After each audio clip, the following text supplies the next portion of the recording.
listened to the Chinese. I remember last year they were assembled in Beijing. 6,000 people who came from different parts of China have been meeting in the villages, and they are thinking about China 100 years from thence, which means the people at that assembly will not be alive. Sure.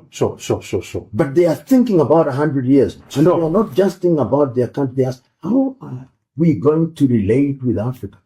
How are we going to relate with Europe? How are we going to relate with the rest of the world? In a typical African country, now that we have elections, we think in election cycles, 5 years. And as long as that is the way you are thinking, you can never plan anything that is serious.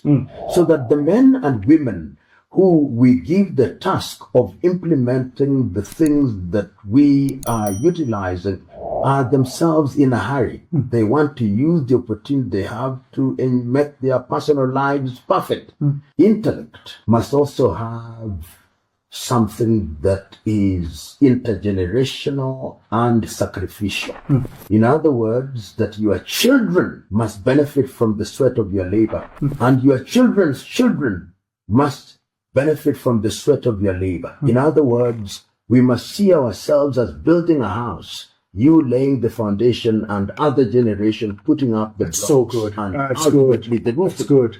If we think like that, Busi, that this continent, the continent of Africa, in terms of resources, is the richest continent on earth, but paradoxically and ironically, our people are the poorest. But we can change that. I listened to the Chinese.